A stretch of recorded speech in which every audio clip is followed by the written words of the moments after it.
Eu vivi isso na prática. Foi eu que construí a primeira calça comprida para mim, foi eu que construí. Foi eu que construí a primeira sandália. Foi eu que construí o primeiro calção para jogar bola para mim. Foi eu que construí o primeiro colchão de mola. Eu construí para minha casa. De modo que a Escola Parco me ofereceu todas essas potencialidades. Não sei se dá para ver essa pintura, ainda tem aqui. Nerivaldo, Nery, 18/12 de 64. Fiz o álbum na técnica de encadernação e depois a pintura, né? Tudo foi confeccionado por mim. Aqui deve ter algumas fotos ainda do tipo da escola. Isso aqui quando eu estava começando a fazer um trabalho de modelagem, essa máscara aqui, e tinha uma vantagem muito grande que nesta época, todos os visitantes que vinham para a escola, iam visitantes todo o país, né? Eles faziam outra escola de outros estados e tal, aí tinha que me ver trabalhando no barro.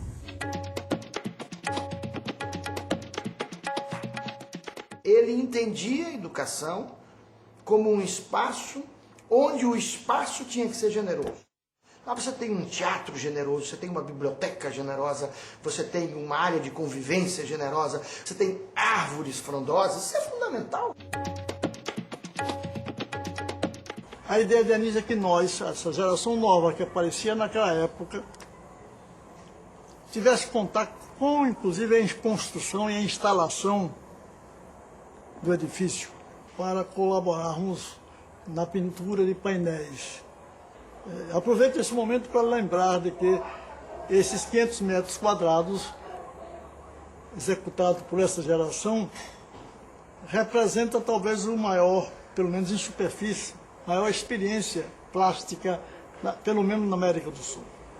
Anísio Teixeira é uma pessoa que fez com que um filho de uma servente da escola, um filho de um motorista, chegasse à situação de médico sem precisar passar por cursos de complementação educacional.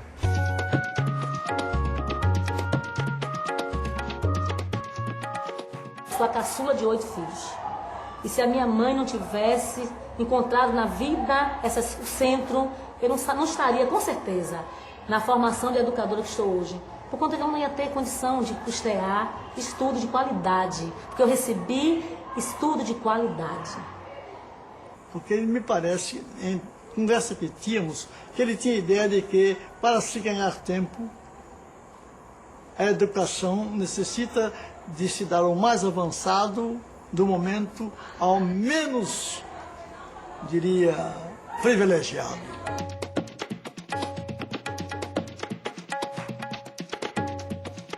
Que a gente aqui não sentia falta de nada. Os nossos pais só se preocupavam em vir matricular a gente. A gente não sabia quanto custava um calçado, quanto custava uma farda, quanto custava uma merenda. Se a gente estivesse doente aqui, nós iríamos para o gabinete médico, trazia a receita para a dona Carmen Teixeira, ela mandava comprar o remédio imediatamente, então a gente só tinha tudo de bom. E hoje, sinceramente, eu sinto aquela coisa por isso aqui. Para mim, depois da minha família, é isso aqui para mim. Nós tínhamos conta bancária, onde nós exercitávamos, nós tínhamos nosso gerente, tínhamos o cheque, né, o talão de cheque, e nós fazíamos a transação bancária como se fosse adulto lá fora. A gente depositava o dinheiro e aí saía dando cheque.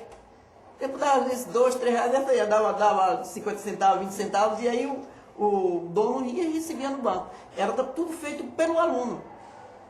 Então é uma escola que realmente tem que ser valorizada.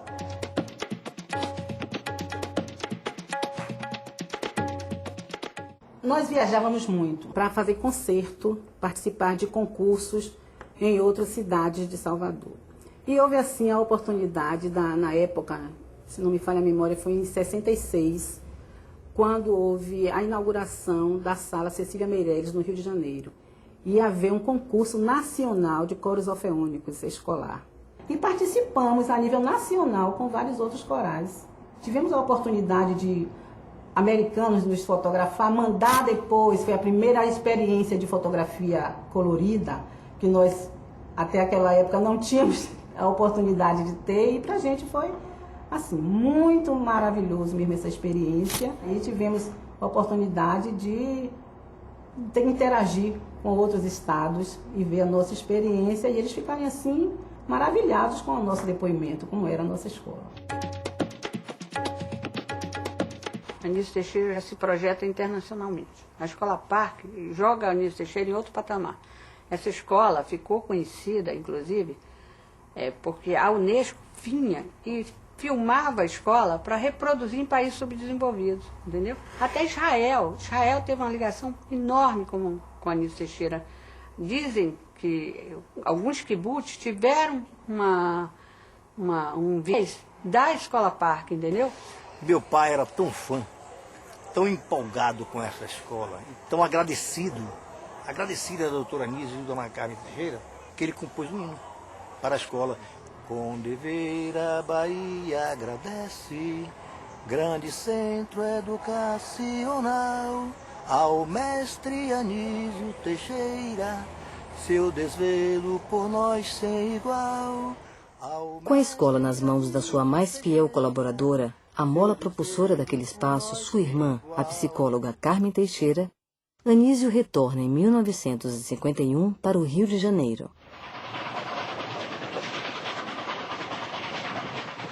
Com a conclusão do governo de Otávio Mangabeira, meu pai recebe um convite de Simões Filho, dono do jornal à tarde aqui no estado da Bahia, que assume o Ministério da Educação, recebe um convite para ir para o Ministério para trabalhar com ele. Eu assumi essas funções de assessoria no Ministério da Educação e de ser o formulador e o organizador do que seria a CAPES. Em 52, ele assume a direção do INEP, então ele vai acumular a Secretaria-Geral da CAPES com a direção do INEP. O INEP é o Instituto Nacional de Estudos Pedagógicos, que foi criado já nos anos 30, 1937. No gabinete do Ministro da Educação e Saúde, realiza-se a posse do professor Anísio Teixeira no cargo de diretor do Instituto Nacional de Estudos Pedagógicos. Técnico dos mais renomados, o professor Anísio Teixeira promete realizar o máximo a fim de que o Instituto Nacional de Estudos Pedagógicos atinja com brilho e segurança sua finalidade. Mas também nessa década de 50, o Anísio ainda vai criar, em 1955, o Centro Brasileiro de Pesquisa Educacional, conhecido por CBPE, que vai ser ligado ao INEP. E o Centro Brasileiro vai ter vários filhotinhos, né, que são os centros regionais associados ao Centro Brasileiro, né, que tinha por objetivo fazer pesquisas sobre a realidade educacional brasileira.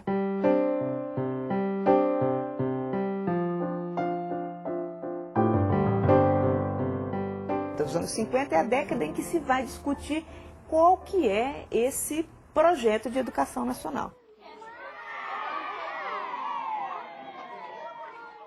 Anísio não abdica de suas ideias em defesa de uma educação laica e para todos, provocando reações muito fortes, principalmente e novamente por parte da Igreja Católica, gerando o famoso Manifesto dos Bispos, que exigia, entre outras coisas, a demissão de Anísio da direção do INEP.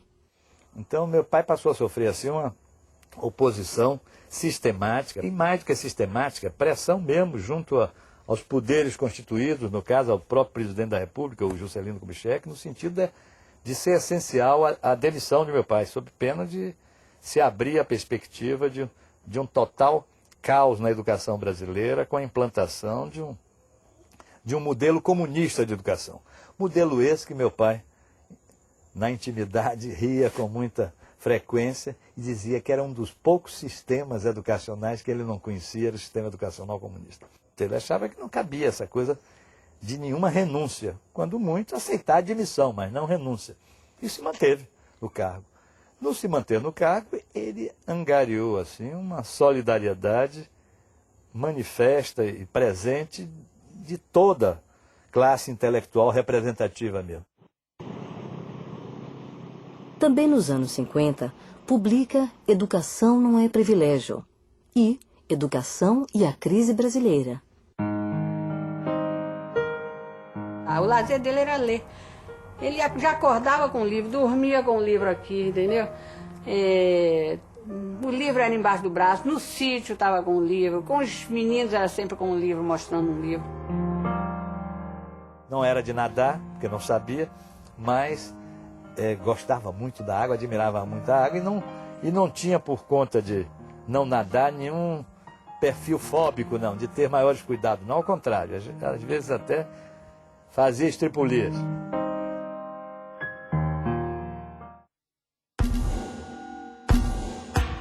Anísio foi um dos idealizadores, junto com Darcy Ribeiro, do projeto da Universidade de Brasília, a UNB, inaugurada em 1961 no governo de João Goulart. Darcy foi muito importante como o realizador, o impulsionador, o político da construção, e Anísio o responsável pelo estofo e a visão de futuro de uma universidade que aquela universidade teve ao nascer e depois foi, como toda a educação brasileira, levada para os rumos que a ditadura deu a essa mesma educação e que não estavam nem de perto juntos à renovação do processo educativo. Porque a universidade ela foi concebida de uma maneira tão revolucionária, tão transformadora, né? Como se fosse uma Bauhaus, para ter um parâmetro assim, né? Um campo de experimentação, né? Todo o sistema diferente, com créditos, semestres e não um ano letivo, né? Professores que vinham do exterior para dar uma matéria, né? E não por acaso, todo mundo que viveu aquele período ficou com uma marca, né? Como o Demian, né? Do Hermann Hesse, que as pessoas se reconheciam por um sinal na testa. Eu acho que quem passou pela Universidade de Brasília ficou com esse sinal, né, transformador, mais corajoso, mais aberto, mais instigante, né? Em 1963, assume o cargo de reitor e também vai aos Estados Unidos, onde recebe um prêmio da Universidade de Colômbia. É no mínimo curioso o trecho de uma carta sua dessa época ao amigo Péricles Madureira de Pinho.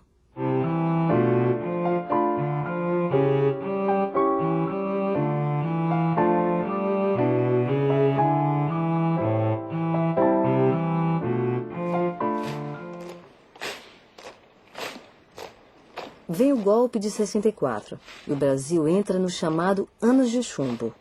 Meu pai sai da universidade, não pela porta do fundo nem da frente, sai com a universidade literalmente ocupada por cavalaria, invasão com tanque. Foi realmente uma operação de guerra. Esperavam encontrar talvez uma resistência de coquetel molotov ou alguma coisa desse porte, porque a universidade foi cercada e invadida de uma forma estúpida.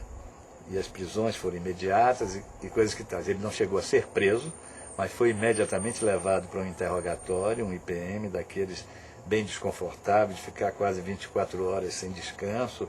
Entra uma equipe, pergunta, entra outra equipe, pergunta. E as perguntas eram todas centradas em torno das possíveis relações dele com o mundo comunista. De novo o exílio, só que dessa vez parte para os Estados Unidos, onde o seu prestígio, ironicamente, nunca foi abalado.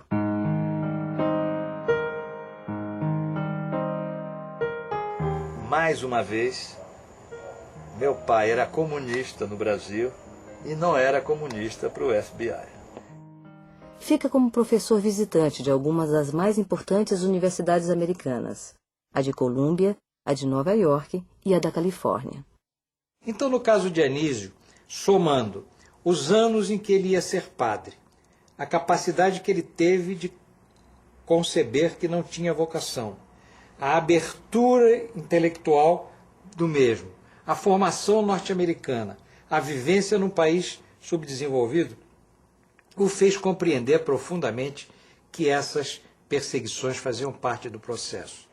E ele não tinha isso de ficar se lamentando nos cantos. Ele ia fazer, ele ia trabalhar, ele ia escrever, ele ia fazer outras coisas.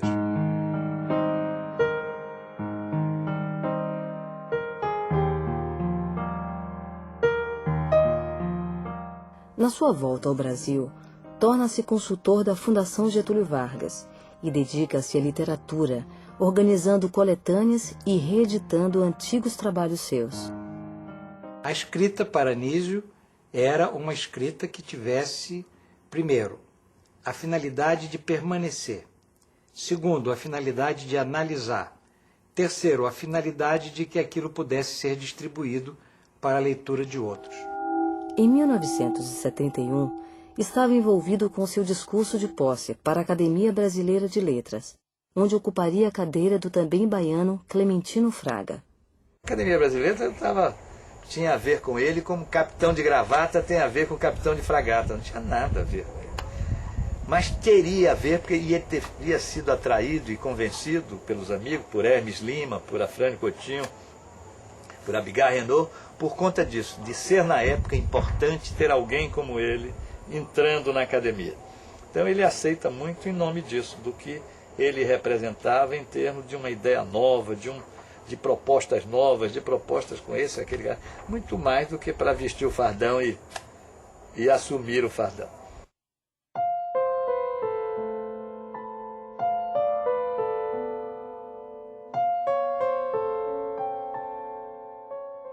Quando o Brasil é surpreendido com a sua trágica e misteriosa morte.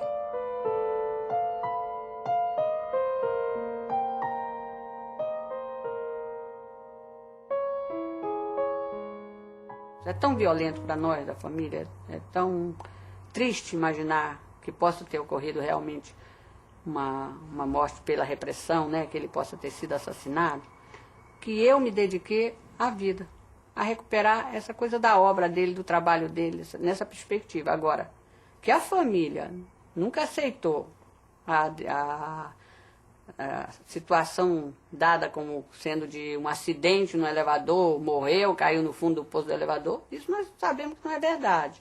Também nós não temos a certeza, não temos provas de que não foi assim.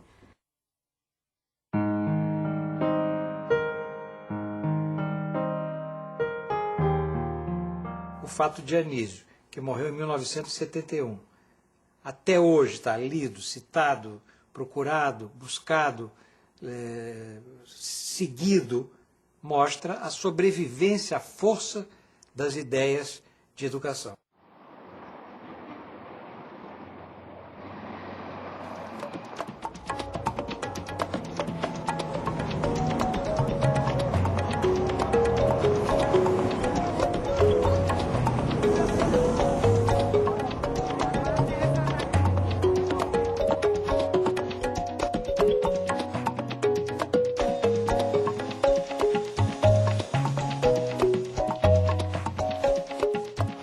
Porque isso aqui é mais do que uma faculdade para toda essa comunidade que vive aqui.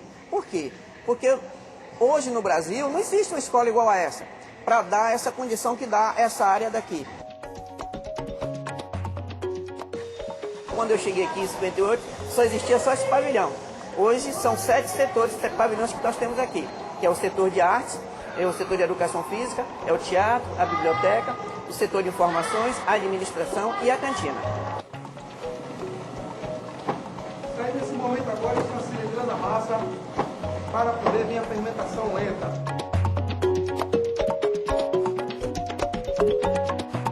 Porque o aluno aqui ele tem o quê? Todo o aprendizado, ele tem a merenda, ele tem o almoço, que hoje o aluno chega aqui pela manhã, ele coloca a mochila dele no guarda-volume e vem para fazer as atividades. Toma banho, almoça e daqui já vai para as escolas clássicas. Os que estão nas escolas clássicas, vêm para aqui.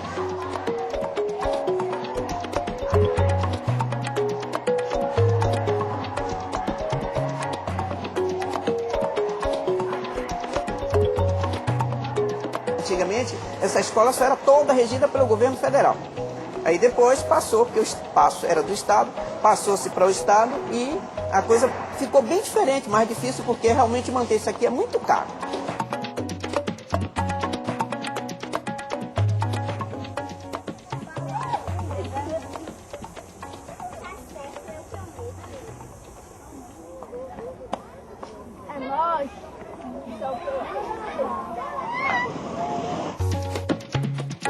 A vida de Anísio foi a vida complexa de um homem capaz de sentir e conhecer o seu tempo, porém pensar adiante dele. Ele é o poder do homem do Nordeste. É a essência, o intelecto, a alma e a revolução no sentido maior da palavra. Vou fazer das palavras de Jorge Amado minhas palavras. Anísio foi o mais modesto dos grandes homens, o mais simples, o que menos desejou para si próprio, o mais ambicioso, porém, em relação ao Brasil e ao homem brasileiro.